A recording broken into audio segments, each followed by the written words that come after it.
Ang tinutukoy ni Jesus siyempre na mga batas ay walang iba kundi ang 10 utos ng Diyos o yung Decalogue at yung mga turo ng mga propeta na bago pa siya dumating ay utos na ng Diyos. Pero ang kanyang sinasabi ngayon, sa kanyang panahon, ang mga batas na ito ay kanyang tutuparin, gagawing kumpleto at ipapaliwanag. Kung dati-rati, huwag kang papatay, ngayon ay sinasabi ni Jesus, ang sino mang mapuot sa kanyang kapwa ay mananagot at siya'y hindi mapapabilang sa mga pinaghaharian ng Diyos. Dahil ang kasalanan, mga kapatid, ay nagmumula sa puso ng tao. Mahalaga kung ano ang nasa puso natin, ang motibo natin, kung anong laman yan. Kaya yung simpleng pagkagalit at pagkapuot sa kapwa ay parang na rin ikaw pumapatay. Nagiging mamamatay tao ka pag nagkikimkim ka ng puot sa iyong kapwa. Dahil ang totoo, bagamat hindi mo siya physically pinapatay, pinatay mo na sa iyong puso ang kapatid mong ito. At wala nang puwang na magawan mo siya ng mabuti, mahalin, o at mapaglingkuran. Kaya para sa iyo, kapag napupuot ka sa isang tao, parang patay na siya para sa iyo. Wala na siyang kabuluhan sa buhay mo. At ito ang ginanap ni Jesus doon sa krus. Yung mga taong umusig sa Kanya, hindi niya ginantihan. Hinayaan niyang siya'y ibayubay, ipako sa krus, hanggang siya'y mamatay. Pero ang justification ay siya'y muling nabuhay. Kung kaya yung kamatayan na bunga ng kasalanan na nararanasan ng tao ay ipinagtagumpay na ni Jesus sa kanyang muling pagkabuhay sa krus. Kaya doon ay napufulfill niyang batas sapagkat yung pag-ibig ay naging ganap. Hindi na lamang ito huwag kang papatay, kundi sa kanyang puso, hinayaan niya at tinanggap niya ang kamatayan sa kamay ng kanyang mga kaaway na hindi siya gumanti at hindi niya ito ipinagkasala. At sa iba pang utos, ganun din, huwag kang magnanakaw, huwag kang mangangalunya. Yung intensyon na magnakaw, mangalunya, parang nangangalunya ka na rin sa iyong puso, nagnanakaw ka na rin sa iyong puso, kaya mahalagang maging malinis ang kalooban palagi at intensyon ng tao sa kanyang mga ginagawa.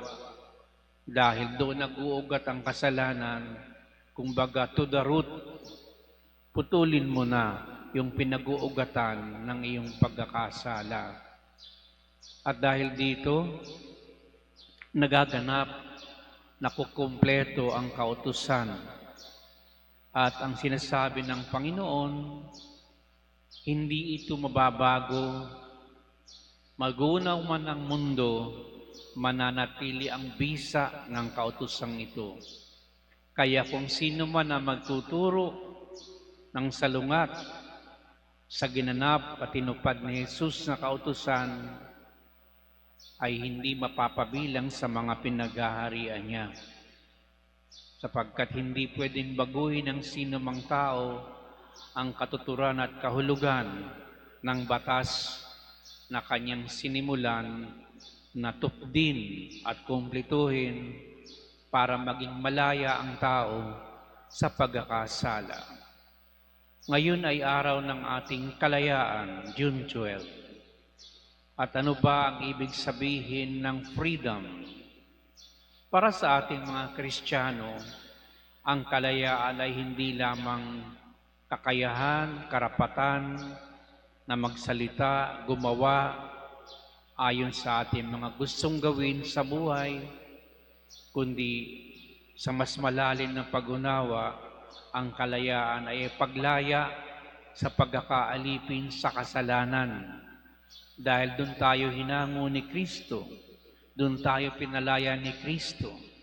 Dahil ang taong walang kasalanan, ang taong malaya sa pagkakasala, nagagawa niya ang lahat ng mabubuting bagay dahil siya'y malinis at pinamumugaran siya ng Espiritong Banal upang kung paanong natupad ni Jesus at nakumpleto ang mga utos, ang taong malinis ang puso at walang kasalanan ay matutupad rin muli at muli ang kabuluhan ng mga kautusan.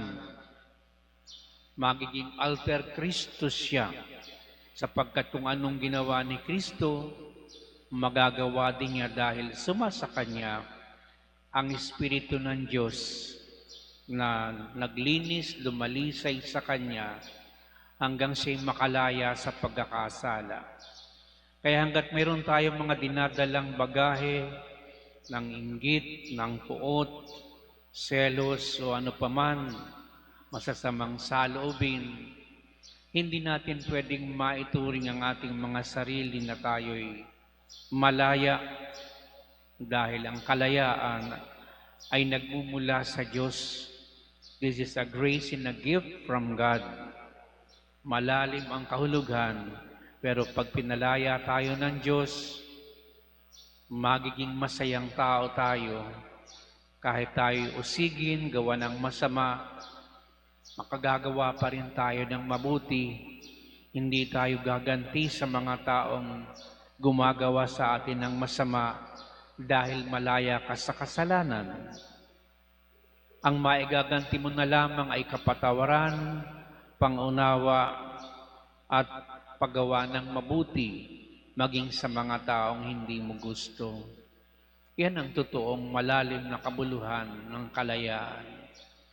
Napakasya siguro ng ating lipunan kung ganyan ang diwa na meron tayo. Parang palaging Pasko, mga tao ay nagbibigayan, nagpapatawaran, nagtutulungan at gumagawa kung ano ang makabubuti sa isa't isa. Kung kaya mga kapatid, hanggang sa ngayon, napaka-relevant ng mabuting balitang ito para sa atin dahil tayo ay hanggang ngayon maraming mga bagaheng daladala sa ating puso na hindi natin mabitaw-bitawan. Grasya ng Diyos ang ating kailangan upang tayo'y totoong lumaya sa kasalanan at maging katulad ni Jesus sa Kanyang gawain, pagpapatawad at kabutihan. Amen.